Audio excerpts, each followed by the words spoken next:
നമസ്കാരം. ആദ്യം നോക്കാം ഈ മണിക്കൂർ വരെയുള്ള പ്രധാന വാർത്തകൾ. ശബരിമല യുവതീ പ്രവേശന ഹർജികൾ നാളെ സുപ്രീം കോടതിയുടെ പരിഗണനയ്ക്ക്. ഹർജി പരിഗണിക്കുന്നത് ചീഫ് ജസ്റ്റിസ് അധ്യക്ഷനായ ബെഞ്ച്. സംസ്ഥാന സർക്കാർ നിലപാട് വ്യക്തമാക്കണമെന്ന് കോൺഗ്രസ്. നിലപാട് പറയാൻ സമയമുണ്ടെന്നും കോടതിയുടെ നിലപാട് അറിയാൻ കാത്തിരിക്കുന്നുവെന്നും നിയമമന്ത്രി പി രാജീവ്. സത്യവാങ്മൂലം സർക്കാർ തിരുത്തുമെന്നാണ് പ്രതീക്ഷയെന്ന് NSS. ശബരിമല കൊടിമര പുനഃപ്രതിഷ്ഠയിൽ സ്വർണം നൽകിയ ചലച്ചിത്ര താരങ്ങളുടെ മൊഴിയെടുക്കുന്നു. കുഞ്ഞുമാലാഖ ആലിൻ ഷറിന് കണ്ണീരോടെ യാത്രാമൊഴി. അന്ത്യാഞ്ജലി അർപ്പിച്ച ആയിരങ്ങൾ. മലപ്പള്ളി സെന്റ് തോമസ് പള്ളിയിൽ ഔദ്യോഗിക ബഹുമതികളോടെ സംസ്കാരം. ആലിന്റെ മടക്കം 4 പേർക്ക് പുതുജീവൻ നൽകി.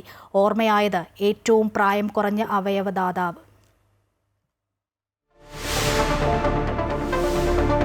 2020 ലോകകപ്പിലെ ഇന്ത്യ പാക് സൂപ്പർ പോരാട്ടം 7 മണി മുതൽ. ആവേശത്തോടെ ആരാധകർ. കൊളംബോയിലെ കളി മഴയുടെ ആശങ്കയിൽ. പാക് താരങ്ങൾക്ക് ഇന്ത്യൻ താരങ്ങൾ കൈകൊടുക്കുമോ എന്നതിൽ ആകാംക്ഷ.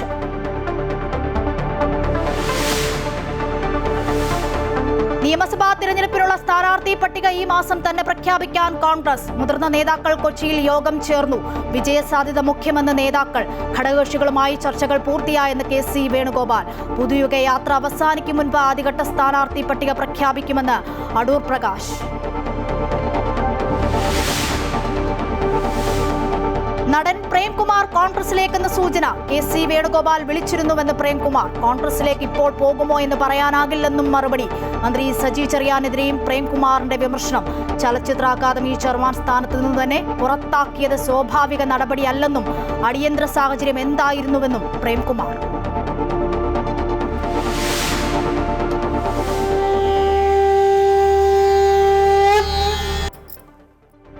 ഭക്തിയുടെ നിറവിൽ മഹാശിവരാത്രി. ശിവക്ഷേത്രങ്ങളിൽ പ്രത്യേക പൂജകൾ. വൻ ഭക്തജനത്തിരക്ക്. ആലുവയിൽ പിതൃതർപ്പണത്തിനായിരങ്ങൾ.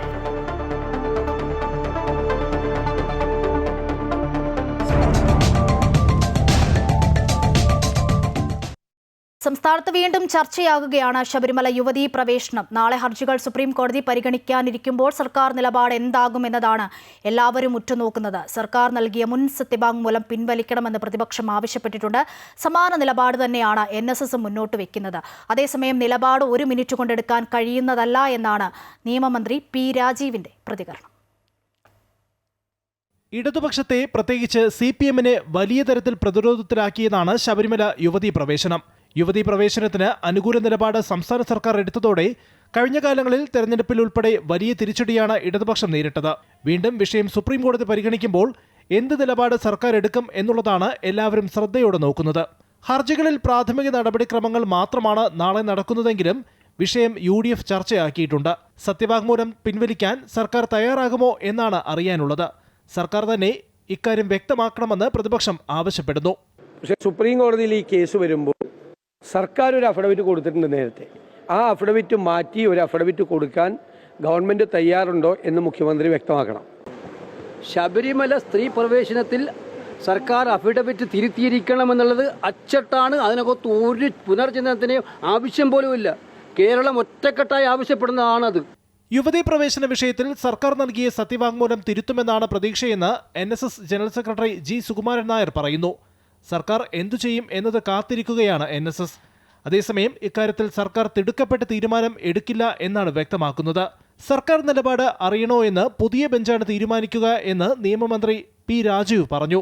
1 മിനിറ്റ് കൊണ്ട് തീരുമാനമെടുക്കാൻ കഴിയില്ല എന്നും അദ്ദേഹം കൂട്ടിച്ചേർത്തു. 1 മിനിറ്റ് കൊണ്ട് സുപ്രീം കോടതിയിൽ 9 അംഗ ബെഞ്ച് ഞങ്ങളൊരു അഫിഡാവിറ്റ് കൊടുക്കുന്നു, അപ്പം തന്നെ അവർ സീൽ വെച്ചിട്ട് തരുന്നു, ഇതാ കൊണ്ട് നടപ്പിലാക്കുക എന്ന ലളിതമാണ് പ്രക്രിയ, എളുപ്പമാണ്. അപ്പം നിങ്ങളെല്ലാവരും ചെയ്യേണ്ടത് ക്ഷമാപൂർവം കാത്തിരിക്കുക.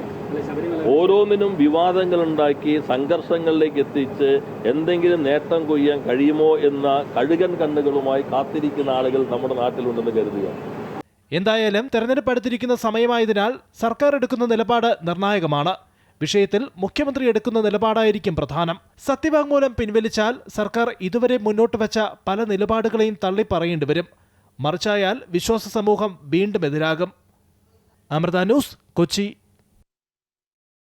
ശബരിമല കൊടിമര പുനഃപ്രതിഷ്ഠയിൽ വിജിലൻസിന് മൊഴി നൽകി സിനിമാ പ്രവർത്തകർ. ഷാജി കൈലാസ്, സുരേഷ് ഗോപി, രഞ്ജി പണിക്കർ എന്നിവരാണ് മൊഴി നൽകിയത്.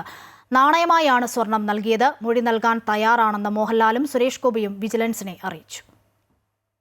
ഹൈക്കോടതി നിർദ്ദേശപ്രകാരം വിജിലൻസ് നടത്തുന്ന അന്വേഷണത്തിന്റെ ഭാഗമായാണ് ശബരിമല കൊടിമര പുനർനിർമ്മാണ ക്രമക്കേടിൽ വിജിലൻസ് ത്വരിത അന്വേഷണം നടത്തുന്നത്.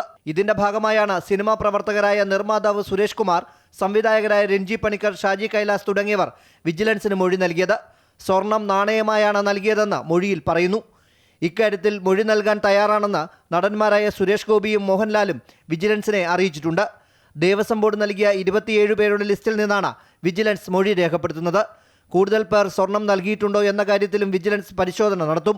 ഇതിന്റെ ഭാഗമായി മാധ്യമങ്ങളിൽ പരസ്യം നൽകാനാണ് വിജിലൻസ് ആലോചിക്കുന്നത്. 2017 കൊടിമരം പുനർനിർമ്മിച്ചപ്പോൾ ചെലവായ 3.2 കോടി രൂപ സ്പോൺസർ ചെയ്തത് ഫീനിക്സ് ഗ്രൂപ്പാണ്. എന്നാൽ ദേവസ്വം ബോർഡ് സ്വന്തം നിലയിൽ നടത്തിയ സ്വർണ്ണശേഖരണത്തിലാണ് 27 പേർ ഉൾപ്പെടുന്നത്. ശബരിമല എക്സിക്യൂട്ടീവ് ഓഫീസറിന് പകരം ഹൈക്കോടതി നിയോഗിച്ച അഭിഭാഷക കമ്മീഷണർ കൂടി സ്വർണം കൈപ്പറ്റിയതായി പ്രത്യേക അന്വേഷണ സംഘം കോടതിയിൽ റിപ്പോർട്ട് നൽകിയതിന്റെ അടിസ്ഥാനത്തിലാണ് വിജിലൻസിനോട് അന്വേഷണം നടത്താൻ ഹൈക്കോടതി ആവശ്യപ്പെട്ടിരിക്കുന്നത്. അമൃത ന്യൂസ്, തിരുവനന്തപുരം. നാളെ തിരുവനന്തപുരത്ത് KPCC യോഗം നടക്കാനിരിക്കെ കൊച്ചിയിൽ മുതിർന്ന കോൺഗ്രസ് നേതാക്കൾ യോഗം ചേർന്നു. AICC general secretary Deepa Das Munshi, VD Satheesan, KC Venugopal, Ramesh Chennithala, Sunny Joseph തുടങ്ങിയവർ യോഗത്തിൽ പങ്കെടുത്തു. മുന്നണിയിലെ സീറ്റ് വിഭജനം, സീറ്റ് വെച്ചുമാറൽ ഉൾപ്പെടെ യോഗത്തിൽ ചർച്ചയായി. നിയമസഭാ തെരഞ്ഞെടുപ്പിനുള്ള സീറ്റ് ചർച്ചകൾ സജീവമാക്കിയിരിക്കുകയാണ് കോൺഗ്രസ്. കൊച്ചിയിൽ മുതിർന്ന കോൺഗ്രസ് നേതാക്കൾ ഇത് സംബന്ധിച്ച് യോഗം ചേർന്നു. സീറ്റ് വിഭജന ചർച്ചകൾ ഏകദേശം പൂർത്തിയായി എന്നും തർക്കങ്ങൾ ചർച്ച ചെയ്ത് പരിഹരിക്കുമെന്നും KC വേണുഗോപാൽ വ്യക്തമാക്കി. തെരഞ്ഞെടുപ്പുമായി ബന്ധപ്പെട്ട കാര്യങ്ങളിലുള്ള ഒരു കൂടിയാലോചന അത്രയേ ഉള്ളൂ. എല്ലാം വിജയ സാധ്യതയെ ആശ്രയമാക്കിയിട്ടായിരിക്കും. അല്ല, ഘടകകക്ഷിയുടെ സീറ്റ് സംബന്ധിച്ച് എല്ലാ ചർച്ചകൾ കഴിഞ്ഞിട്ടുണ്ട്. അവർ നമ്മൾ റിപ്പോർട്ട് ചെയ്തിട്ടുണ്ട്. ചില കാര്യങ്ങൾ തർക്കങ്ങളുണ്ട്, അത് പരിഹരിക്കാനുള്ള ശ്രമം നടന്നുകൊണ്ടിരിക്കുകയാണ്. പ്രതിപക്ഷ നേതാവിന്റെ പുതിയുഗ യാത്ര അവസാനിക്കുമ്പോഴേക്കും കോൺഗ്രസ് സ്ഥാനാർത്ഥി പട്ടിക പുറത്തിറക്കും. ഈ മാസം 22-ന് ഡൽഹിയിൽ നടക്കുന്ന സ്ക്രീനിംഗ് കമ്മിറ്റിക്ക് ശേഷമായിരിക്കും കോൺഗ്രസ് ആദ്യ സ്ഥാനാർത്ഥി പട്ടിക പ്രഖ്യാപിക്കുക. ഇടതുവിരുദ്ധ നിലപാടെടുക്കുന്ന ആളുകളെ പാർട്ടിയിലേക്ക് എത്തിക്കുന്ന കാര്യം പരിഗണിക്കുന്നുണ്ട്. തൃപ്പൂണിത്തുറയിൽ K. ബാബു മത്സരത്തിനില്ല എന്നറിയിച്ചിട്ടുണ്ട്. ഇവിടെ പുതിയ സ്ഥാനാർത്ഥിയെ കണ്ടെത്താനുള്ള പ്രാഥമിക ചർച്ചയും ഇന്നത്തെ യോഗത്തിൽ നടന്നു. താൻ മത്സരിക്കണമെന്നാണ് ജനങ്ങൾ ആഗ്രഹിക്കുന്നതെന്ന് KPCC പ്രസിഡന്റ് സണ്ണി ജോസഫ് വ്യക്തമാക്കി. താങ്കൾ മത്സര രംഗത്തുണ്ടാവുമോ? വേണ്ടെന്ന് പറഞ്ഞിട്ടില്ല. ജനങ്ങൾ എന്നോട് പറയുന്നുണ്ട്, പാർട്ടിയാണ് തീരുമാനിക്കേണ്ടത്. സാധ്യതയുണ്ട്. ജനങ്ങളുടെ നല്ല പിന്തുണയുള്ള ഊർജ്ജസ്വലനായ പ്രമുഖനായ നേതാവാണ് അദ്ദേഹം. പാർട്ടിയിൽ ഇപ്പോൾ ഇല്ലല്ലോ, അവിടെ പുതിയൊരാൾ വരും, ആലോചിക്കാം നമുക്ക്. K. മുരളീധരനും മത്സരത്തിനുണ്ടാകുമെന്ന സൂചനയാണ് നേതാക്കൾ നൽകുന്നത്. സിറ്റിംഗ് MLA-മാർ തുടരുന്ന കാര്യത്തിൽ ചർച്ചകൾ പുരോഗമിക്കുകയാണ്. പതിവ് പടലപ്പിണക്കങ്ങളില്ലാതെ സ്ഥാനാർത്ഥി നിർണയം പൂർത്തിയാക്കാനാണ് കോൺഗ്രസ് ശ്രമം. അമൃത ന്യൂസ്, കൊച്ചി. മന്ത്രി സജി ചെറിയാന് പ്രേംകുമാറിന്റെ മറുപടി. ചലച്ചിത്ര അക്കാദമി ചെയർമാൻ സ്ഥാനത്ത് നിന്നും തന്നെ പുറത്താക്കിയത് സ്വാഭാവിക നടപടിയല്ല. സാഹിത്യ അക്കാദമി, ഭാരത് ഭവൻ എന്നിവിടങ്ങളിൽ കാലാവധി കഴിഞ്ഞിട്ടും പലരും തുടരുന്നുണ്ട്. ചലച്ചിത്ര അക്കാദമി വൈസ് ചെയർമാൻ സ്ഥാനത്ത് 2 വർഷമുണ്ടായിരുന്നു. അന്ന് കാലാവധി കഴിഞ്ഞു എന്ന് പറഞ്ഞ് മാറ്റാമായിരുന്നു. ചലച്ചിത്ര അവാർഡ് വിതരണ ചടങ്ങിന്റെ തലേ ദിവസം മാറ്റാനുള്ള അടിയന്തര സാഹചര്യം എന്തായിരുന്നുവെന്നും അദ്ദേഹം ചോദിച്ചു. കേരളത്തിൽ സാംസ്കാരിക വകുപ്പിൻ്റെ കീഴിൽ വേറെയും കുറേ അക്കാദമികളുണ്ട്. അതിലേതൊക്കെ അക്കാദമികളിലാണ് സ്വാഭാവിക നടപടിയുടെ ഭാഗമായിട്ട് കാലാവധി കഴിഞ്ഞ ഉടനെ ചെയർമാൻമാരെ മാറ്റിയിട്ടുള്ളത്? ചലച്ചിത്ര അക്കാദമിയിൽ മാത്രമാണോ ഈ ഒരു സ്വാഭാവിക നടപടി? സംഗീത അക്കാദമിയുടെ കഴിഞ്ഞിട്ട് ഇപ്പോൾ എത്രയായി? സാഹിത്യ അക്കാദമിയുടെ കഴിഞ്ഞിട്ട് എത്രയായി? ഭാരത് ഭവൻ ഇപ്പോൾ എത്ര കാലമായി തുടരുന്നു? അപ്പോൾ അവിടെയൊക്കെ ഒരു വലിയ മാറ്റം വന്നോ? സംസ്ഥാന ചലച്ചിത്ര അവാർഡ് പ്രഖ്യാപിക്കുന്നതിൻ്റെ തൊട്ട് തലേ ദിവസം, ആ ഒരു 1-ാം തീയതി പ്രഖ്യാപിക്കാനിരിക്കുന്നു, തലേ ദിവസം അറിയുന്നു ചുമതലയിൽ നിന്ന് പ്രേംകുമാറിനെ മാറ്റി. എന്നിട്ട് താൻ കോൺഗ്രസിലേക്കെന്ന വാർത്തയിൽ പ്രതികരിച്ച നടൻ പ്രേംകുമാർ, കോൺഗ്രസ് നേതാക്കൾ ആരും സംസാരിച്ചില്ലെന്ന് അദ്ദേഹം പറഞ്ഞു. കോൺഗ്രസ് നേതൃത്വം ക്ഷണിച്ചാൽ പാർട്ടിയിലേക്കുണ്ടാകുമോ എന്ന ചോദ്യത്തിന് അതൊന്നും ഇപ്പോൾ പറയാൻ പറ്റില്ലെന്നും കാര്യങ്ങൾ മുൻകൂട്ടി തീരുമാനിക്കുന്ന ആളല്ല താനെന്നുമായിരുന്നു പ്രേംകുമാറിന്റെ പ്രതികരണം. KC വേണുഗോപാലുമായി നല്ല സൗഹൃദമാണെന്നും നടന്ന കാര്യങ്ങളൊക്കെ KC ചോദിച്ചിട്ടുണ്ടെന്നും അദ്ദേഹം പ്രതികരിച്ചു. KC ഒക്കെ നമ്മൾ ഇടയ്ക്കിടയ്ക്കൊക്കെ എപ്പോഴുമൊക്കെ ഞങ്ങൾ യാത്രകളിലൊക്കെ കാണാറുണ്ട്, സംസാരിക്കാറുണ്ട്. നല്ല സൗഹൃദമാണ്. അവരുടെ എല്ലാ നേതാക്കളുമായിട്ടും എല്ലാം നല്ല സൗഹൃദമാണ്. ആ സൗഹൃദവുമായി ബന്ധപ്പെട്ട് അദ്ദേഹം വിളിക്കാറുണ്ട്. വിളിച്ചപ്പോൾ ഇങ്ങനെ ഒരു വിവരം അറിഞ്ഞപ്പോഴും അദ്ദേഹം വിളിച്ചിരുന്നു. ഒരു കാഴ്ചയും നാളെയൊന്നുമില്ല. ഒന്നുമില്ല. ഞാനിപ്പോൾ വീട്ടിൽ പോകുന്നു, എൻ്റെ കാര്യങ്ങളൊക്കെ ഉണ്ട്. ഞാൻ വളരെ വീട്ടിലിങ്ങനെ ഒതുങ്ങി കഴിയുന്ന ഒരാളാണ് ഇപ്പോൾ തൽക്കാലം. അങ്ങനെയാണ്. അല്ല, ഈ കാര്യങ്ങൾ എന്താണെന്നൊക്കെ ചോദിച്ചു. ഞാനിപ്പോൾ പറഞ്ഞല്ലോ, അപ്പോൾ ചാനലുകളിൽ കണ്ട കാര്യങ്ങൾ എന്നോട് പറഞ്ഞു. ഞാനും പറഞ്ഞു അതാണ് അതിൻ്റെ ഒരു വസ്തുത. ഒരു കാര്യമില്ലാതെ തന്നെയാണ് അവിടെ നിന്ന് തന്നെ മാറ്റിയത്. അത് കാലാവധി കഴിഞ്ഞതുകൊണ്ട് എന്നുള്ള കാര്യത്തിലൊന്നുമില്ല. അപ്പോൾ അദ്ദേഹം അതിങ്ങോട്ട് തന്നെ പറഞ്ഞു, അത് ശരിയാണ്, എന്നോട് കാണിച്ചതൊരു ഇതാണെന്നൊക്കെ അദ്ദേഹം പറഞ്ഞു. ഞാനും അങ്ങനെ ഒരു സൗഹൃദം അത്രയേ ഉള്ളൂ, കടത്തില്ല. KTDC chairman P.K. ശശിക്ക് പാർട്ടിയുമായി പ്രശ്നമുണ്ടെന്ന് സംസ്ഥാന സെക്രട്ടറി M.V. ഗോവിന്ദൻ. അതുകൊണ്ടാണ് ബ്രാഞ്ച് മെമ്പറായി മാത്രം ഇരിക്കുന്നത്. ശശി എന്നല്ല ആര് പോയാലും CPM-ന് പ്രശ്നമില്ലെന്നും M.V. ഗോവിന്ദൻ വ്യക്തമാക്കി. അതേസമയം M.V. ഗോവിന്ദൻ നയിക്കുന്ന LDF വികസന മുന്നേറ്റ യാത്രയിൽ P.K. ശശി പങ്കെടുക്കില്ല. ആരോഗ്യ പ്രശ്നങ്ങൾ കൊണ്ടാണ് പങ്കെടുക്കാത്തത് എന്നാണ് P.K. ശശിയുടെ വിശദീകരണം.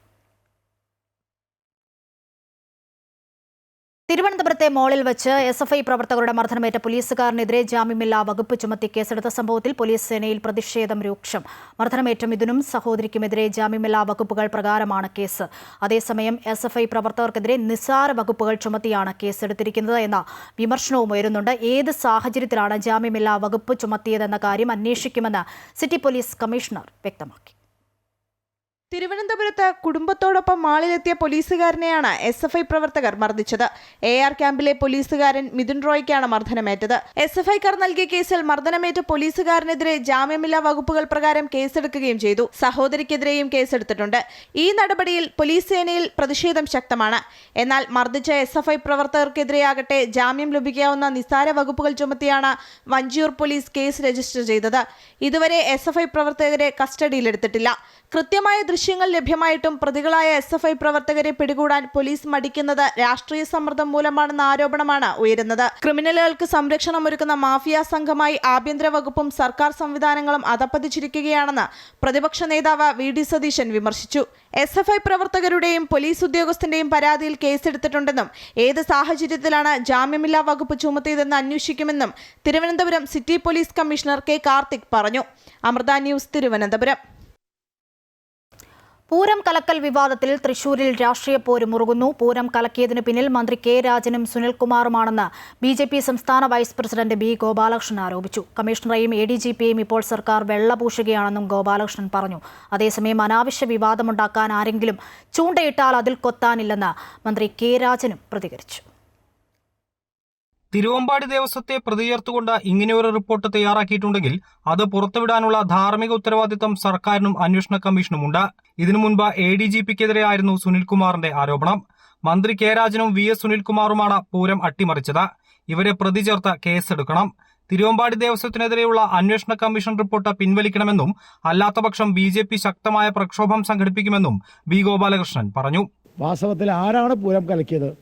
BJP പറയുന്നു റവന്യൂ മന്ത്രി രാജനാണ്, VS സുനിൽകുമാറുമാണ് പൂരം കലക്കിയത്. ഇപ്പോൾ ADGP ഇല്ല, ഇപ്പം കളക്ടറാണ് എന്ന് സുനിൽകുമാർ പറഞ്ഞതിൽ ഉറച്ചു നിൽക്കുകയാണെങ്കിൽ കളക്ടറെ നിയന്ത്രിക്കുന്നത് രാജനാണ്. ഗോപാലകൃഷ്ണന് മറുപടിയുമായി മന്ത്രി K. രാജനും രംഗത്തെത്തി. പൂരം കലക്കൽ അന്വേഷണത്തെക്കുറിച്ചുള്ള റിപ്പോർട്ട് കണ്ടിട്ടില്ല. താനാണ് ഒന്നാം പ്രതിയെന്ന് ആരെങ്കിലും പറഞ്ഞാൽ പ്രതികരിക്കാനില്ല. അനാവശ്യ വിവാദമുണ്ടാക്കാൻ ആരെങ്കിലും ചൂണ്ടയിട്ടാൽ അതിൽ കൊത്താനില്ല. ഇതിന് പിന്നാലെ പോയി സമയം കളയാൻ നേരമില്ലെന്നും മന്ത്രി K. രാജൻ പറഞ്ഞു. അനാവശ്യമായിട്ടുള്ള ഒരു വിവാദം ഉണ്ടാക്കാൻ ആരെങ്കിലും ചൂണ്ടയിട്ടാൽ അതിൽ കൊത്തുന്ന ശീലം വ്യക്തിപരമായി എനിക്കില്ല, അതിൻ്റെ കാര്യവുമില്ല.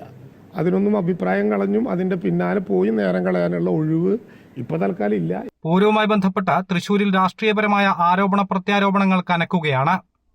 അമൃത ന്യൂസ്, തൃശൂർ. തിരുവനന്തപുരം പാങ്ങോട് സൈനിക ക്യാമ്പിലെ ആനക്കൊമ്പ് മോഷണത്തിൽ അന്വേഷണം ക്യാമ്പ് കേന്ദ്രീകരിച്ച് ക്യാമ്പിനുള്ളവർ തന്നെയാണ് കൊള്ള നടത്തിയതെന്നാണ് പോലീസിന്റെ നിഗമനം. അതേസമയം സംഭവത്തിൽ പ്രത്യേക അന്വേഷണ സംഘത്തെ നിയോഗിച്ചു. കണ്ടോൺമെന്റ് അസിസ്റ്റന്റ് കമ്മീഷണർക്കാണ് അന്വേഷണ ചുമതല. അതീവ സുരക്ഷാ മേഖലയായ പാങ്ങോട് മിലിറ്ററി ക്യാമ്പിൽ നിന്ന് ഏകദേശം 2 കോടി രൂപ വില വരുന്ന ആനക്കൊമ്പാണ് മോഷണം പോയത്. ക്യാമ്പിൽ നിന്നുള്ളവരുടെ സഹായമില്ലാതെ അകത്ത് കയറാനോ ആനക്കൊമ്പെടുത്ത് പുറത്തേക്ക് പോകാനോ കഴിയില്ല. കയറാനും ഇറങ്ങാനും പട്ടാളത്തിന്റെ സുരക്ഷാ പരിശോധനയുള്ള മേഖലയിൽ 100 കിലോ ഭാരമുള്ള ആനക്കൊമ്പുകൾ എടുത്ത് പുറത്തേക്ക് കൊണ്ടുപോകുക എളുപ്പമല്ല. അതുകൊണ്ട് തന്നെ നിലവിൽ ക്യാമ്പിലുള്ളവരെ കേന്ദ്രീകരിച്ചാണ് അന്വേഷണം പുരോഗമിക്കുന്നത്. ക്യാമ്പിനകത്തുള്ള ഓഫീസേഴ്സ് മെസ്സും പരിസര പ്രദേശങ്ങളും സൈനികർ വ്യാപകമായി പരിശോധിച്ചു. എന്നാൽ പരിശോധനയിൽ ഇതുവരെ ഫലപ്രദമായ കണ്ടെത്തലുകൾ ഉണ്ടായിട്ടില്ല. സൈനിക ക്യാമ്പായതിനാൽ പോലീസിന് നേരിട്ട് എല്ലാ ഭാഗങ്ങളിലും പരിശോധന നടത്തുന്നതിന് പരിമിതികൾ നിലനിൽക്കുന്നുണ്ട്. മോഷണം നടന്ന ദിവസം ക്യാമ്പിൽ പാർട്ടി സംഘടിപ്പിച്ചിരുന്നു. പരിപാടിയുടെ ഒരുക്കങ്ങൾക്കായി എത്തിയ 18 പേരെ പോലീസ് ചോദ്യം ചെയ്തെങ്കിലും വിവരങ്ങളൊന്നും ലഭിച്ചില്ലെന്നാണ് സൂചന. കേസിന്റെ അന്വേഷണത്തിനായി പ്രത്യേക സംഘത്തെ നിയോഗിച്ചിട്ടുണ്ട്. കണ്ടോൺമെന്റ് അസിസ്റ്റന്റ് കമ്മീഷണർക്കാണ് അന്വേഷണ ചുമതല. അമൃത ന്യൂസ്, തിരുവനന്തപുരം. മുല്ലപ്പെരിയാർ വിഷയത്തിൽ സംസ്ഥാന സർക്കാരിന്റെ നിലപാടിനെതിരെ മുല്ലപ്പെരിയാർ സമരസമിതി സുപ്രീം കോടതിയിൽ നിന്നും കേരളത്തിന് അനുകൂലമായി ചില നിർദ്ദേശങ്ങളുണ്ടായിട്ടും ഇത് പ്രയോജനപ്പെടുത്താൻ സർക്കാരിന് കഴിഞ്ഞില്ലെന്ന് സമരസമിതി ആരോപിച്ചു. ഡോക്ടർ ജോ ജോസഫ് ഫയൽ ചെയ്ത സ്വകാര്യ അന്യായത്തെ തുടർന്ന് രാജ്യാന്തര ഏജൻസികളുടെ മേൽനോട്ടത്തിൽ സംയുക്ത ഡാം സുരക്ഷാ പരിശോധന നടത്താൻ 2022 സുപ്രീം കോടതി നിർദ്ദേശിച്ചിരുന്നു. ഇക്കാര്യത്തിലെ പുരോഗതി ജനങ്ങൾക്ക് മുമ്പിൽ സർക്കാർ വ്യക്തമാക്കണം. മരം മുറിക്കാനും ബേബി ഡാം ബലപ്പെടുത്താനുമുള്ള വിധികൾ തമിഴ്നാട് നേടിക്കഴിഞ്ഞു. കേരളം അലംഭാവം കാണിക്കുമ്പോൾ മുല്ലപ്പെരിയാർ ജലനിരപ്പ് 152 അടി എന്ന പ്രഖ്യാപിത നിലപാടിലേക്ക് തമിഴ്നാട് എത്തും. 2025 ഡിസംബറിൽ നടത്തിയ റിമോട്ട് സെൻസിംഗ് വെഹിക്കിൾ പരിശോധനാ റിപ്പോർട്ട് ജനങ്ങളെ ബോധ്യപ്പെടുത്തണമെന്നും സമരസമിതി ആവശ്യപ്പെട്ടു. സെൻട്രൽ ഗവൺമെന്റ് ഇത് പരിശോധിക്കാനായിട്ടുള്ള ഓർഡർ ഇട്ടിട്ടുണ്ട്. അതിന് ഒരു 5 അംഗ കമ്മിറ്റി അവർ നിയമിച്ചിട്ടുണ്ട്. 5 പേരെ അവർ ഇട്ടുണ്ട്. അവർ പറഞ്ഞേക്കുന്ന 1 മാസത്തിനുള്ളിൽ ഇനീഷ്യൽ ഇവാലുവേഷനും 4 മാസത്തിനുള്ളിൽ ഈ ഡാം സേഫ് ആണോ എന്ന് കണ്ടുപിടിക്കണം എന്നുള്ള പറഞ്ഞേക്കുന്നത്. ഇതിന്റെ ഈ സ്റ്റഡീസ് നടക്കാൻ പോകുന്ന ഈ സമയത്ത് ഇവിടെ ഇലക്ഷനാണ്, തമിഴ്നാട്ടിലെ ഇലക്ഷനാണ്. പക്ഷെ തമിഴ്നാടിനൊരു പ്രോപ്പർ സെറ്റപ്പ് ഉണ്ട് ഇതെല്ലാം നടത്താനും നോക്കാനും. കാവേരി ടെക്നിക്കൽ സെല്ലിനൊരു നല്ലൊരു ഗ്രൂപ്പ് ഉണ്ട് അവർക്ക് ഇത് നോക്കാൻ. ഇത് നമ്മുടെ ഇവിടെ അങ്ങനെ കാര്യമായിട്ടുള്ള സെറ്റപ്പ് ഒന്നുമില്ല. ജാഥകൾ നടത്തുന്ന രാഷ്ട്രീയ പാർട്ടികൾ മുല്ലപ്പെരിയാർ വിഷയത്തിലെ തുടർ നിലപാട് വ്യക്തമാക്കണം. പെരിയാറിൽ അടിഞ്ഞുകൂടിയ മാലിന്യം മഴക്കാലത്തിന് മുൻപ് നീക്കി നീരൊഴുക്ക് സുഗമമാക്കണം. ഈ ആവശ്യങ്ങൾ ചൂണ്ടിക്കാട്ടി സർക്കാരിനും കേന്ദ്ര ജലമന്ത്രാലയത്തിനും പരാതി നൽകുമെന്നും മുല്ലപ്പെരിയാർ സമരസമിതി ഭാരവാഹികൾ പറഞ്ഞു. അമൃത ന്യൂസ്, ഇടുക്കി. സംസ്ഥാനത്തെ പ്രായം കുറഞ്ഞ അവയവദാതാവ് ആലിൻ ഷെറിന് നാടിന്റെ വിട. നെടുങ്ങാടപ്പള്ളി CSI സെന്റ് തോമസ് പള്ളിയിലെ പ്രാർത്ഥനകൾക്ക് ശേഷം ഔദ്യോഗിക ബഹുമതികളോടെ ആലിനെ സംസ്കരിച്ചു. കാർ അപകടത്തെ തുടർന്ന് മസ്തിഷ്ക മരണം സംഭവിച്ച ആലിൻ ഷെറിൻ എബ്രഹാം 4 കുഞ്ഞുങ്ങൾക്ക് പുതുജീവനേകിയാണ് യാത്രയായത്. വീട്ടിലും പള്ളിയിലുമായി ആയിരക്കണക്കിന് ആളുകൾ അന്തിമോപചാരം അർപ്പിക്കാനെത്തിയിരുന്നു. മന്ത്രിമാരായ സജി ചെറിയാൻ, VN വാസവൻ, വീണ ജോർജ് തുടങ്ങിയവരും അന്തിമോപചാരം അർപ്പിച്ചു. വിശ്വമാനവികതയുടെ ഉദാത്തമായ മാതൃകയാണ് കുടുംബം കാണിച്ചതെന്ന് മന്ത്രി VN വാസവൻ പറഞ്ഞു. മുഖ്യമന്ത്രി നാളെ ആലിന്റെ വീട് സന്ദർശിക്കുമെന്നും മന്ത്രി അറിയിച്ചു. അവയവദാനത്തിൽ രാജ്യത്ത് തന്നെ മാതൃകയാണ് ആലിനെന്ന് കേന്ദ്രമന്ത്രി സുരേഷ് ഗോപി പറഞ്ഞു.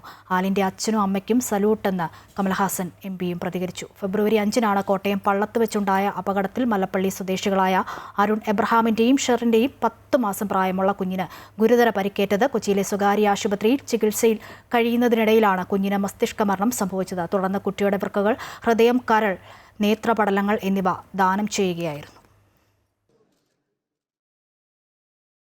കാസർഗോഡ് ജീവനൊടുക്കിയ ഇൻഫ്ലുവൻസർ ചിന്നു പാപ്പുവിന്റെ ആൺസുഹൃത്തിനെയും മരിച്ച നിലയിൽ കണ്ടെത്തി. മന്നിപ്പാടി സ്വദേശി സന്ദേശാണ് മരിച്ചത്. കഴിഞ്ഞ തിങ്കളാഴ്ചയാണ് രേഷ്മയെ വീടിനകത്ത് തൂങ്ങി മരിച്ച നിലയിൽ കണ്ടെത്തിയത്.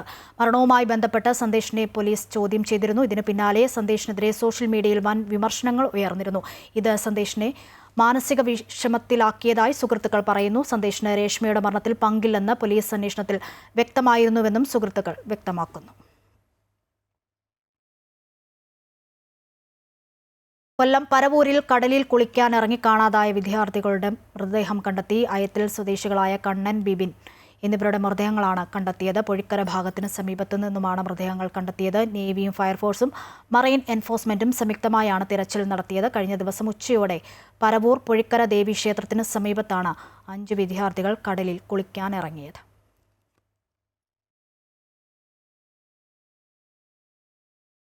കോട്ടയം മെഡിക്കൽ കോളേജിൽ വിവിധ പദ്ധതികളുടെ ഉദ്ഘാടനം നാളെ മുഖ്യമന്ത്രി പിണറായി വിജയൻ നിർവഹിക്കും. സർജിക്കൽ ബ്ലോക്ക് ഉൾപ്പെടെയാകെ 283 കോടി രൂപയുടെ വിവിധ വികസന പദ്ധതികളാണ് മുഖ്യമന്ത്രി നാടിന് സമർപ്പിക്കുന്നത്. കോട്ടയം മെഡിക്കൽ കോളേജിന്റെ വികസന ചരിത്രത്തിൽ പുതിയൊരു നാഴികക്കല്ലാണ് പിന്നിടുന്നത്. ആധുനിക രീതിയിൽ നിർമ്മാണം പൂർത്തിയാക്കിയ സർജിക്കൽ ബ്ലോക്ക് ഉൾപ്പെടെ മെഡിക്കൽ കോളേജിലെ 283 കോടി രൂപയുടെ വികസന പദ്ധതികൾ മുഖ്യമന്ത്രി പിണറായി വിജയൻ ഉദ്ഘാടനം ചെയ്യും. കിഫ്ബി പദ്ധതിയിലൂടെ 257 കോടി രൂപ ചെലവിട്ട് 33,642 ചതുരശ്ര മീറ്ററിലാണ് സർജിക്കൽ ബ്ലോക്ക് സജ്ജമാക്കിയിട്ടുള്ളത്. 526 കിടക്കകൾ, 44 ICU കിടക്കകൾ, 14 ഓപ്പറേഷൻ തിയേറ്ററുകൾ എന്നിവ പുതിയ ബ്ലോക്കിലുണ്ട്.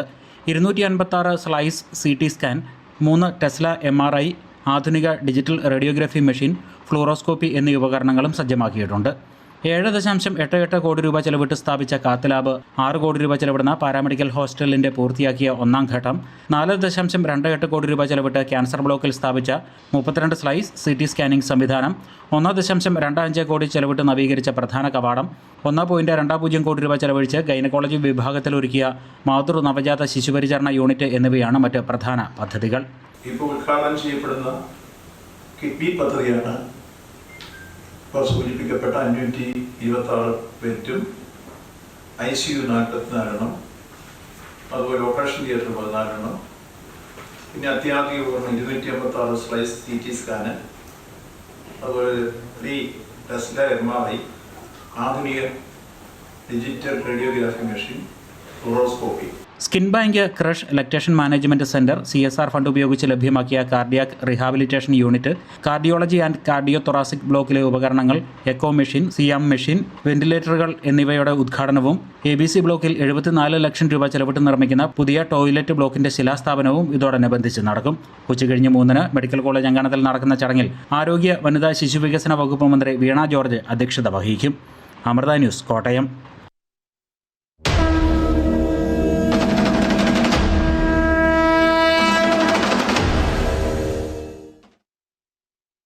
ക്ഷേത്രങ്ങളെ പഞ്ചാക്ഷരി മന്ത്രമുഖരിതമാക്കി ഇന്ന് ശിവരാത്രി. തലസ്ഥാനത്തെ എല്ലാ ശിവക്ഷേത്രങ്ങളും ശിവഭക്തരുടെ സംഗമഭൂമിയായി. ശിവരാത്രിയിൽ 5 യാമ പൂജകളാണ് നടത്തുന്നത്. തിരുവനന്തപുരത്തെ മഹാദേവ ക്ഷേത്രങ്ങളിലെല്ലാം വലിയ ഭക്തജന തിരക്കാണ് അനുഭവപ്പെടുന്നത്.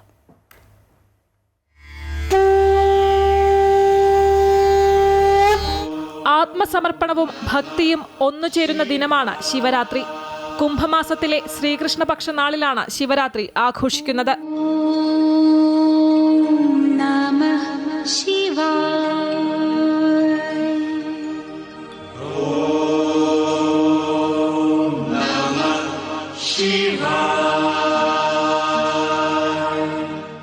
പഞ്ചാക്ഷരി മന്ത്രം മുഴക്കി ആയിരക്കണക്കിന് ഭക്തജനങ്ങളാണ് തലസ്ഥാനത്തെ ഓരോ മഹാദേവ ക്ഷേത്രത്തിലും രാവിലെ മുതൽ ഒഴുകിയെത്തുന്നത്.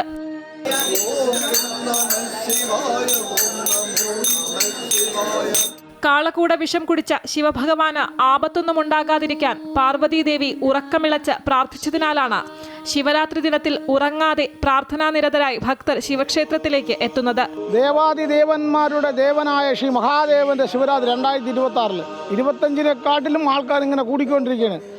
ഈ കുംഭമേള കാര്യങ്ങളെല്ലാം കഴിഞ്ഞ് മഹാദേവനോട് ഭയങ്കര പ്രേമമാണ്. ഭക്തിയല്ല ജനങ്ങൾക്ക്, മഹാദേവനോട് പ്രേമമാണ്. ശിവരാത്രിയിൽ 5 യാമപൂജകളാണ് നടത്തുന്നത്.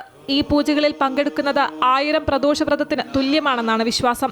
തിരുവനന്തപുരത്തെ സുപ്രധാന മഹാദേവ ക്ഷേത്രങ്ങളിൽ ഒന്നായ ശ്രീകണ്ഠേശ്വരം മഹാദേവ ക്ഷേത്രത്തിലും രാവിലെ മുതൽ വലിയ തിരക്കാണ് അനുഭവപ്പെടുന്നത്. ഇവിടെ രാവിലെ ധാര, രണ്ടാമത്തെ കാര്യം ഉഷപൂജ, പിന്നെ 108 ശീവേലി, പിന്നെ നിത്യം പുഷ്പാഭിഷേകമുള്ള ക്ഷേത്രം ശ്രീകണ്ഠേശ്വരം. ശിവരാത്രി ഒരു ഉത്സവരാത്രി മാത്രമല്ല, ആത്മശുദ്ധിയുടെയും ത്യാഗത്തിന്റെയും ആത്മീയ സന്ദേശം പകരുന്ന ദിനമാണ്. പഞ്ചാക്ഷരി മന്ത്രം മുഴങ്ങുന്ന അന്തരീക്ഷത്തിൽ തലസ്ഥാനത്തെ ശിവക്ഷേത്രങ്ങൾ അക്ഷരാർത്ഥത്തിൽ ശിവഭക്തരുടെ സംഗമ സ്ഥലമായി മാറി. അമൃത ന്യൂസ്, തിരുവനന്തപുരം. ശിവരാത്രി ആഘോഷ നിറവിൽ ആലുവ മണപ്പുറം. ഇന്ന് പുലർച്ചെ മുതൽ ഭക്തജനങ്ങളുടെ വൻ തിരക്കാണ് മണപ്പുറത്ത് അനുഭവപ്പെട്ടുകൊണ്ടിരിക്കുന്നത്. രാവിലെ മുതൽ തുടങ്ങിയ ബലിതർപ്പണം ചൊവ്വാഴ്ച വരെ നീളും.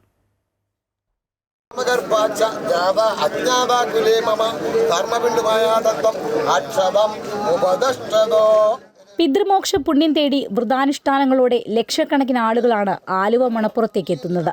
116 ബലിത്തറകൾ ബലിതർപ്പണത്തിനായി ഒരുക്കിയിട്ടുണ്ട്. ഇന്ന് പുലർച്ചെ 6 മണിക്ക് ലക്ഷാർച്ചനയോടെ ശിവരാത്രി പൂജകൾ മഹാദേവ ക്ഷേത്രത്തിൽ ആരംഭിച്ചു.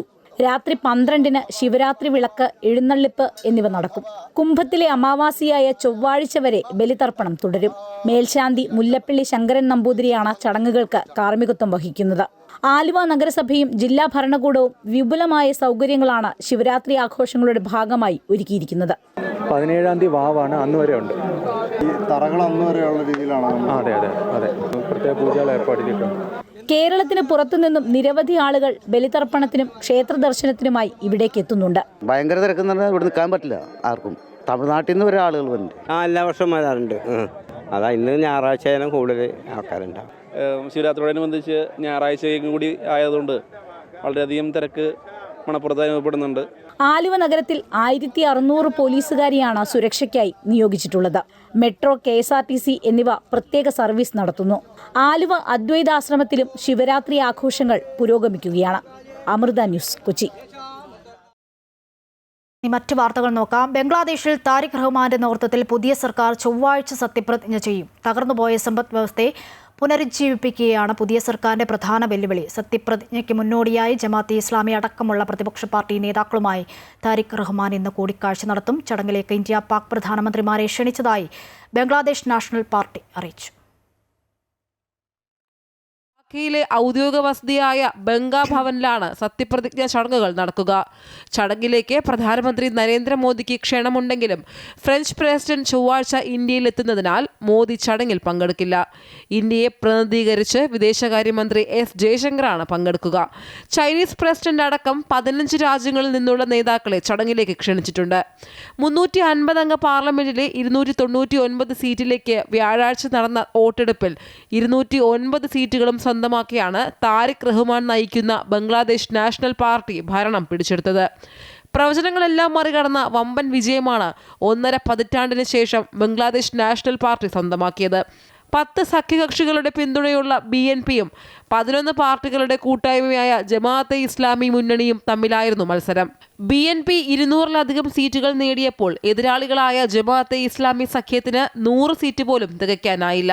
ഷെയ്ഖ് ഹസീന പുറത്തായ ശേഷമുള്ള ആദ്യ പൊതു തെരഞ്ഞെടുപ്പിലാണ് ബംഗ്ലാദേശ് നാഷണലിസ്റ്റ് പാർട്ടിക്ക് 3-2 ഭൂരിപക്ഷം ലഭിച്ചത്. അതേസമയം താരിഖ് റഹ്മാൻ മത്സരിച്ച 2 മണ്ഡലങ്ങളിലും വൻ ഭൂരിപക്ഷത്തിലാണ് വിജയിച്ചത്. ഷെയ്ഖ് ഹസീനയെ അധികാരത്തിൽ നിന്ന് പുറത്താക്കിയ പ്രക്ഷോഭത്തിന്റെ നേതാക്കന്മാർ രൂപീകരിച്ച നാഷണൽ സിറ്റിസൺ പാർട്ടിക്ക് നേട്ടമുണ്ടാക്കാനായില്ല. ജമാഅത്തെയുമായി ഉണ്ടാക്കിയ സഖ്യം സിറ്റിസൺ പാർട്ടിക്ക് വലിയ തിരിച്ചടിയുണ്ടാക്കി. 7 വനിതാ സ്ഥാനാർത്ഥികൾ ജയിച്ചതിൽ 6 പേരും ബംഗ്ലാദേശ് നാഷണലിസ്റ്റ് പാർട്ടിയിൽ നിന്നാണ്. തോൽവി അംഗീകരിച്ച ജമാഅത്തെ ഉത്തരവാദിത്തമുള്ള പ്രതിപക്ഷമായി പ്രവർത്തിക്കുമെന്ന് പ്രഖ്യാപിച്ചു. അതിനിടെ രാജ്യതാൽപര്യങ്ങൾ മുൻനിർത്തിയാകും ഇന്ത്യ അടക്കമുള്ള രാജ്യങ്ങളുമായുള്ള ബന്ധമെന്ന് താരിഖ് റഹ്മാൻ വ്യക്തമാക്കി. News desk, Amrita TV. Kapil Sibal എപ്സ്റ്റീന്റെ സ്ഥാപനം നൽകിയ അവാർഡ് സ്വീകരിച്ചുവെന്ന് BJP. 2010-ൽ മന്ത്രിയായിരുന്ന കപിൽ സിബൽ ന്യൂയോർക്കിൽ നടന്ന ചടങ്ങിൽ പങ്കെടുത്ത് പുരസ്കാരം വാങ്ങിയെന്നാണ് BJPയുടെ വാദം. കോൺഗ്രസും കപിൽ സിബലും ആരോപണം നിഷേധിച്ചു. പ്രധാനമന്ത്രി നരേന്ദ്രമോദി ഉൾപ്പെടെയുള്ളവരുടെ പേരുകൾ എപ്സ്റ്റീൻ ഫയലിൽ ഉണ്ടെന്നുള്ള ആരോപണ പ്രത്യാരോപണങ്ങൾ നടക്കുന്നതിനിടെയാണ് BJP കപിൽ സിബലിനെതിരെയുള്ള ആരോപണം മുന്നോട്ട് വെച്ചത്. ന്യൂയോർക്കിൽ നടന്ന പുരസ്കാരദാന ചടങ്ങിൽ ഓവർസീസ് കോൺഗ്രസ് നേതാവ് സാം പിത്രോദയും പങ്കെടുത്തിരുന്നുവെന്നും പറയുന്നു. ഇക്കാര്യങ്ങൾ എപ്സ്റ്റീൻ ഫയലിൽ ഉണ്ടെന്നാണ് BJPയുടെ വാദം. എന്നാൽ BJPയുടെ ആരോപണം കപിൽ സിബലും കോൺഗ്രസും നിഷേധിച്ചു. എപ്സ്റ്റീൻ ഫയൽ വിവാദം കോൺഗ്രസിനെതിരെ തിരിക്കാനാണ് BJPയുടെ ശ്രമമെന്ന് കോൺഗ്രസ് ആരോപിച്ചു. കഴിഞ്ഞ ദിവസം ജെഫ്രി എപ്സ്റ്റീനെ താൻ കണ്ടിട്ടുണ്ടെന്ന് കേന്ദ്ര പെട്രോളിയം മന്ത്രി ഹർദീപ് സിംഗ് പുരി സമ്മതിച്ചിരുന്നു. പ്രതിപക്ഷത്തിന്റെ ആരോപണങ്ങൾക്ക് പിന്നാലെയായിരുന്നു മന്ത്രിയുടെ വെളിപ്പെടുത്തൽ. എപ്സ്റ്റീനെ 3-4 തവണ താൻ കണ്ടിട്ടുണ്ട്. ഇന്റർനാഷണൽ പീസ് ഇൻസ്റ്റിറ്റ്യൂട്ട് കമ്മീഷന്റെ ഭാഗമായിരിക്കെയാണ് കണ്ടത്.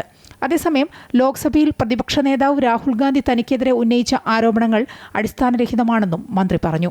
News desk, Amrita news. കടബാധിതയെ തുടർന്ന് കർഷകൻ ജീവനൊടുക്കി. കണ്ണൂർ ചെറുപുഴ സ്വദേശി ഏലിയാസ് അമ്പട്ടാണ് മരിച്ചത്. നിരവധി തവണ മികച്ച കർഷകനുള്ള അവാർഡ് നേടിയ ഏലിയാസ് കൃഷിനാശത്തെ തുടർന്നാണ് സാമ്പത്തിക പ്രതിസന്ധിയിലായത്. കൃഷി വകുപ്പിൽ നിന്നും ലഭിക്കാനുള്ള നഷ്ടപരിഹാര തുക വൈകിയെന്ന് ബന്ധുക്കൾ ആരോപിച്ചു.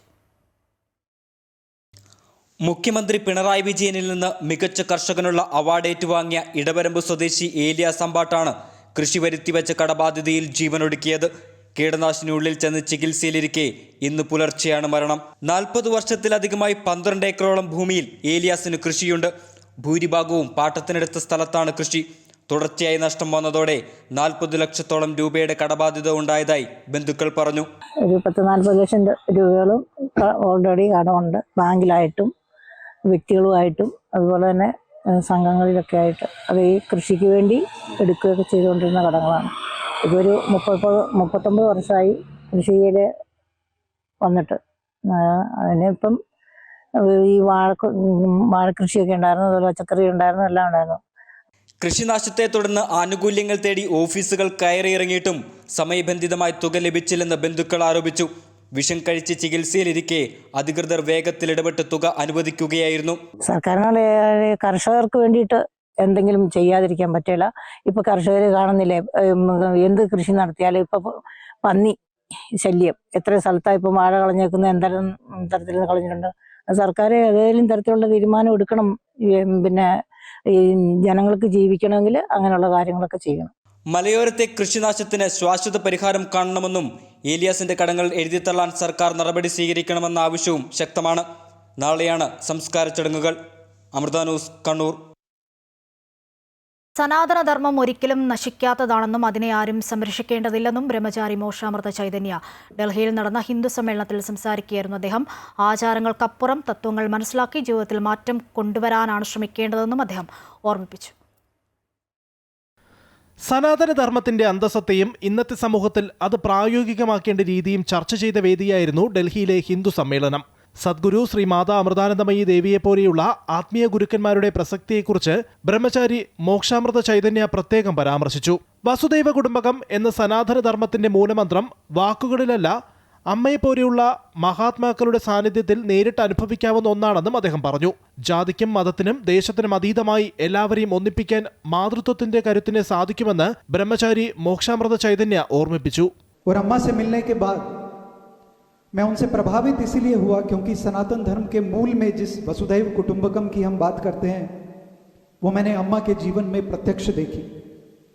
आज भी अगर आप अम्मा के आश्रम आएंगे तो हिंदू क्या, मुस्लिम क्या, सिख क्या, ईसाई क्या, पूरे विश्व से हर धर्म, हर संप्रदाय, हर जाति के लोग मातृत्व के सामने कैसे पिघलते हैं, मातृत्व के सामने कैसे एक हो जाते हैं, वो मैंने अम्मा के सामने प्रत्यक्ष देखा है. സനാതനധർമ്മം അപകടത്തിലാണെന്ന വാദങ്ങളെ മോക്ഷാമൃത ചൈതന്യ പൂർണ്ണമായും തള്ളി. സനാതനം എന്നാൽ ശാശ്വതമായത് എന്നാണ് അർത്ഥം. ധർമ്മത്തെയല്ല, മറിച്ച് അത് പിന്തുടരുന്നവരാണ് സ്വയം തിരുത്തലുകൾക്ക് തയ്യാറാകേണ്ടത്. ലഹരി ഉപയോഗം, ഇന്ദ്രിയാസക്തി, അലസത എന്നിവയിൽ മുങ്ങിപ്പോകുന്നതാണ് യഥാർത്ഥ അപകടം. ആഘോഷങ്ങൾ വെറും ലഹരിയുടെയും ബഹളത്തിന്റെയും വേദിയായി മാറരുത്, മറിച്ച് അതിന്റെ പിന്നിലെ ആത്മീയ തത്വങ്ങൾ നാം തിരിച്ചറിയണമെന്നും അദ്ദേഹം കൂട്ടിച്ചേർത്തു. आज अगर जरूरत है सनातनियों को तो जागने की. सनातनी भावुक अधिक हो गए हैं लेकिन जीवन में विवेक बुद्धि की कमी है. सनातन केवल भावना नहीं है, जहां विवेक बुद्धि नहीं वहां भक्ति भी अंधी हो जाती है. यह हर सनातनी को याद रखना पड़ेगा. കുടുംബ ബന്ധങ്ങളുടെ കെട്ടുറപ്പിനും മക്കളുടെ സ്വഭാവ രൂപീകരണത്തിനും മാതാപിതാക്കൾ മാതൃകയാകേണ്ടതിന്റെ ആവശ്യകത അദ്ദേഹം ചൂണ്ടിക്കാട്ടി. ഭഗവത്ഗീതയിലെ ദൈവിക ഗുണങ്ങൾ മാതാപിതാക്കൾ ജീവിതത്തിൽ പകർത്തണം. ക്ഷേത്രദർശനവും ആരാധനയും കേവലം മാർഗങ്ങൾ മാത്രമാണെന്നും അവ തമ്മിൽ യഥാർത്ഥമായ സ്വഭാവ പരിവർത്തനം ഉണ്ടാക്കണമെന്നും അദ്ദേഹം ഓർമ്മിപ്പിച്ചു. ഭാരതത്തിലെ സ്ത്രീശക്തി അഥവാ മാതൃശക്തി സമൂഹത്തിൽ വലിയ മാറ്റങ്ങൾ കൊണ്ടുവരുമെന്ന ശുഭപ്രതീക്ഷയാണ് തനിക്കുള്ളതെന്നും ബ്രഹ്മചാരി മോക്ഷാമൃത ചൈതന്യ കൂട്ടിച്ചേർത്തു. News desk, Amrita news. കുട്ടനാട്ടുകാരുടെ പ്രധാന തലവേദനയായ പോളപ്പായൽ നീക്കം ചെയ്യാൻ ചിലവ് കുറഞ്ഞ യന്ത്രമൊരുക്കി യുവശാസ്ത്രജ്ഞനായ മുഹമ്മ ഋഷികേശ്. നിലവിലുള്ള പോളവാരൽ യന്ത്രങ്ങളിൽ നിന്നും വ്യത്യസ്തമായി ജലാശയങ്ങളുടെ കരയിൽ നിന്നും തന്നെ പോള നീക്കം ചെയ്യാൻ കഴിയുമെന്നതാണ് ഋഷികേശ് നിർമ്മിച്ച ഈ പുതിയ യന്ത്രത്തിന്റെ പ്രത്യേകത.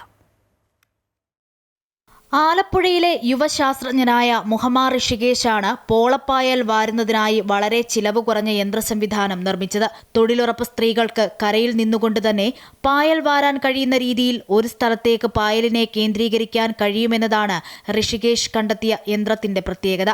വെള്ളത്തിലിറങ്ങുന്ന JCBയിൽ നിന്നും വ്യത്യസ്തമായി വളരെ ചിലവ് കുറഞ്ഞ രീതിയിൽ പോളപ്പായലിനെ നീക്കം ചെയ്യുവാൻ ഈ യന്ത്രം സഹായിക്കുന്നു. യന്ത്രം ഉപയോഗിച്ച് കരയ്ക്കടിയുന്ന പോള കരയിൽ നിന്നും നീക്കം ചെയ്യാൻ കഴിയും എന്നതാണ് ഋഷികേശ് കണ്ടെത്തിയ യന്ത്രത്തിന്റെ മറ്റൊരു പ്രത്യേകത. പോളപ്പായൽ എനിക്ക് തോന്നുന്നു 2-3 ആഴ്ച കൂടുമ്പോഴത്തേക്കും ഇത് വർദ്ധിച്ചുകൊണ്ടിരിക്കുകയാണ് ചെയ്യുന്നത്. അപ്പോൾ ആ ഒരു സാഹചര്യത്തിൽ നമ്മൾക്ക് എങ്ങനെ കരയിൽ നിന്നുകൊണ്ട് തന്നെ എങ്ങനെ ഈ പായലിനെ വാരിയെടുക്കാം എന്നുള്ളൊരു ചിന്തയിൽ നിന്നാണ് ഈ ഒരു ആശയം ഉണ്ടായത്. അതുകൊണ്ട് തന്നെ ഒരു ചിലവ് കുറഞ്ഞ രീതിയിൽ നമ്മൾക്കൊരു ചെറിയൊരു ഫ്ലോട്ടിംഗ് ഡിവൈസിൽ പായലിനെ ചെറിയൊരു ആം വെച്ചിട്ട് അഡ്ജസ്റ്റ് ചെയ്യാം. പായലിൻ്റെ ഡെപ്ത് അനുസരിച്ചിട്ട് അല്ലെങ്കിൽ ഡെൻസിറ്റി അനുസരിച്ച് നമുക്ക് വലുതാക്കുകയും ചെറുതാക്കുകയും ചെയ്യാം. ഒരു 8 ഹോഴ്സ് പവർ ഉള്ളൊരു മോട്ടർ വെച്ചിട്ട് നമ്മളതിനെ തള്ളിക്കൊണ്ട് പോവുക ചെയ്യുന്നത് ഒരു സ്ലോ സ്പീഡിൽ. അപ്പോൾ എത്ര കട്ടിയുള്ള പായലിനെ വേണമെങ്കിലും നമുക്കൊരു സെൻട്രലൈസ്ഡ് ഒരു കേന്ദ്രീകൃത സ്ഥലത്തേക്ക് കൊണ്ടുവന്ന് എത്തിച്ചിട്ട് അവർക്ക് കരയിൽ നിന്നുകൊണ്ട് തന്നെ വാരാനോ അതല്ലെങ്കിൽ JCB കരയിലുണ്ടെങ്കിൽ JCBക്ക് അവിടെ വെച്ച് തന്നെ വാരിയെടുക്കാൻ പറ്റും. Marine plywood, high density thermocol, steel പൈപ്പുകൾ എന്നിവ ഉപയോഗിച്ച് നിർമ്മിക്കുന്ന യന്ത്ര സംവിധാനത്തിന് 85,000 രൂപയാണ് വില മതിക്കുന്നത്. 3 മീറ്റർ നീളവും 1.25 മീറ്റർ വീതിയുമാണുള്ളത്. ആയതിനാൽ ചെറിയ തോടുകളിലും ഈ യന്ത്ര സംവിധാനം പ്രയോജനപ്പെടുത്താം. മുഹമ്മ ബോട്ട് ജെട്ടിയിൽ നടന്ന ചടങ്ങിൽ കൃഷിവകുപ്പ് മന്ത്രി പി പ്രസാദാണ് ഈ ചെറുയന്ത്രത്തിന്റെ ഉദ്ഘാടനം നിർവഹിച്ചത്.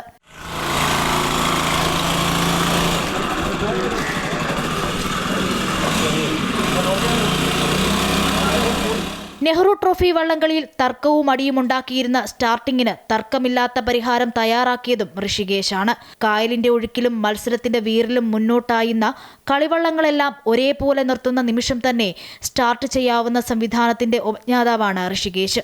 ലക്ഷക്കണക്കിന് രൂപ ചിലവ് ചെയ്തിട്ടും പരിഹാരം കാണാത്ത നെഹ്റു ട്രോഫിയുടെ സ്റ്റാർട്ടിംഗ് സംവിധാനമാണ് ഋഷികേശ് ലളിതമായി പരിഹരിച്ചത്. പ്രീ ഡിഗ്രി വിദ്യാഭ്യാസം മാത്രമുള്ള ഋഷികേശിന് ഇതിനോടകം രാഷ്ട്രപതിയുടെ അവാർഡ് ഉൾപ്പെടെ നിരവധി പുരസ്കാരങ്ങളും ലഭിച്ചിട്ടുണ്ട്. അമൃത ന്യൂസ്, ആലപ്പുഴ.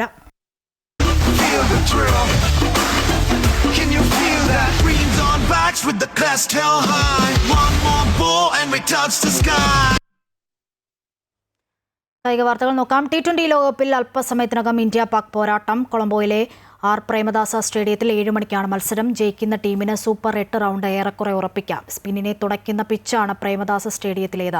കഴിഞ്ഞ ദിവസം ഇതേ വേദിയിലാണ് സിംബാബ്വെ ഓസ്ട്രേലിയയെ അട്ടിമറിച്ചത്. ലോകകപ്പിൽ ഇതുവരെ കളിച്ച 2 മത്സരങ്ങളിലും വിജയിച്ചാണ് ഇരു ടീമുകളും എത്തുന്നത്. നിലവിൽ പോയിന്റ് പട്ടികയിൽ ഇന്ത്യയും പാകിസ്ഥാനും 4 പോയിന്റുകളുമായി ഒപ്പത്തിനൊപ്പമാണ്. പക്ഷേ മികച്ച നെറ്റ് റൺ റേറ്റിന്റെ കരുത്തിൽ ഗ്രൂപ്പ് എയിൽ ഇന്ത്യ ഒന്നാമതാണ്. 2ാം സ്ഥാനത്താണ് പാകിസ്ഥാൻ.